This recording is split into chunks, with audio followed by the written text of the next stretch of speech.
दिल्ली शराब घोटाले में गिरफ्तार हो चुके आम आदमी पार्टी के संयोजक अरविंद केजरीवाल के खिलाफ एक बड़ा आरोप सामने आया है।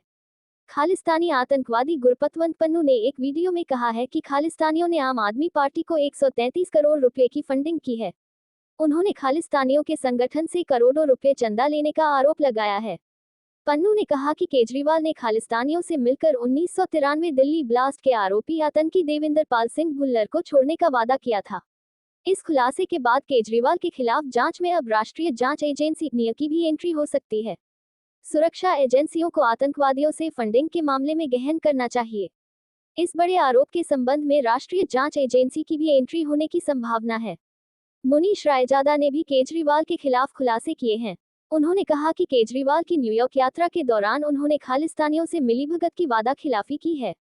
रायजादा ने ट्वीट करके बताया कि केजरीवाल की यात्रा की योजना उनके एनजीओ के साथ राजीव सराफ और दुबई स्थित सुब्रतो शाह द्वारा बनाई गई थी। इसमें एक ईमेल भी शामिल था जिसमें अमेरिकी कार्यक्रम के बारे में विस्तार से बताया गया था। यह आरोप खालिस्तानी आतंकवादी गुरपतवंत पन्नू की खुलासे की सामग्री को और भी ज्यादा गंभीरता देता है। केजरीवाल के फंडिंग नेटवर्क की जांच होनी चाहिए ताकि यह स्पष्ट हो सके कि क्या उन्हें अमेरिकी खुफिया एजेंसी CIA के फंड भी मिल रहे हैं। फोर्ड फाउंडेशन की फंडिंग और CIA के संबंध में भी जांच की जानी चाहिए। केजरीवाल के एनजीओ की फंडिंग फोर्ड फाउंडेशन से।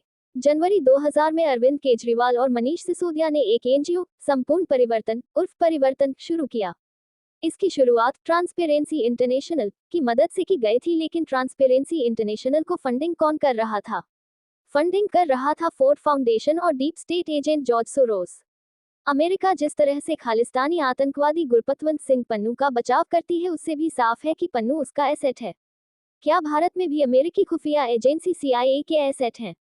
केजरीवाल जब एक सरकारी कर्मचारी थे, उसी समय से अपने एनजीओ के लिए फोर्ड फाउंडेशन से फंडिंग लेते रहे। फोर्ड फाउंडेशन को CIA फंडिंग करती है। ऐसे में सवाल उठता है कि CIA, फोर्ड फाउंडेशन और केजरीवाल के बीच कोई कनेक्शन है क्या? केजरीवाल के आवास से ईडी अधिकारियों से जुड़े दस्तावेज बरामद होना क्या इस ओर इशारा कर रही है कि भारत के खिलाफ कोई बड़ी अंतर्राष्ट्रीय साजिश रची जा रही है? फोर्ड फाउंडेशन को फंड करती है CIA। अमेरिकी खुफिया एजेंसी CIA के डिक्लासिफाइड दस्तावेज के अनुसार फोर्ड फाउंडेशन की परियोजनाओं के वित्तपोषण में CIA उनका भागीदार था। परियोजनाएं राजनीतिक और मनोवैज्ञानिक युद्ध में शामिल हैं। राघव चड्ढा खालिस्तान समर्थक ब्रिटिश सांसद के साथ भारत में आम चुनाव 2024 की घोषणा के बीच राघव चड्ढा का लंदन में होना और ब्रिटिश सांसद प्रीत गिल से मुलाकात भी चौंकाने वाली है। अलगाववाद और खालिस्तान का समर्थन करने वाले तत्वों से इस मुलाकात पर सवाल उठ रहे हैं। केजरीवाल ने खालिस्तानी आतंकियों से लिए 133 करोड़ रुपए। खालिस्तानी आतंकी पन्नू कनाडा में रहता है और अक्सर ही भारत और हिंदुओं के खिलाफ जहर उगलने के साथ ही धमकियां भी देता रहता है। हाल ही में पन्नू ने एक चौंका देने वाला दावा किया है। पन्नू ने दावा किया है कि केजरीवाल ने कई खालिस्तानी आतंकियों से $16 मिलियन लिए हैं। भारतीय करेंसी में इसकी वैल्यू करीब 133 करोड़ रुपए है। पन्नू के अनुसार केजरीवाल ने खालिस्तानी आतंकियों से यह राशि 2014 से 2022 के बीच लिए थे। दिल्ली बम धमाके के आरोपी भुल्लर की रिहाई का भी किया था वादा। पन्नू ने सिर्फ केजरीवाल के खालिस्तानी आतंकियों से रुपए लेने का ही नहीं, बल्कि एक और चौंका देने वाला खुलासा किया है। पन्नू ने बताया कि 2014 में अमेरिका के न्यूयॉर्क में खालिस्तानी आतंकियों से मुलाकात की थी और आतंकी देविंदर पाल सिंह भुल्लर की रिहाई का वादा किया था। भुल्लर 1993 में हुए दिल्ली बम धमाके का आरोपी है और जेल की सजा काट रहा है। केजरीवाल ने खालिस्तानी आतंकियों से रुपए लेने की बात पर ही भुल्लर की रिहाई का वादा किया था। किसान आंदोलन का भी किया था समर्थन।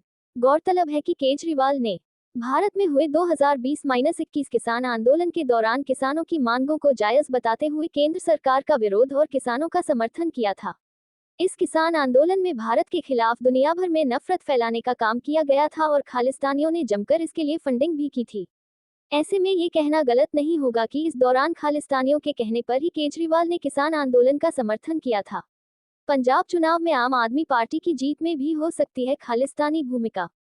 2022 में पंजाब में हुए विधानसभा चुनाव में आम आदमी पार्टी ने बड़ी जीत हासिल करते हुए 117 में से 92 सीटें अपने नाम की थी।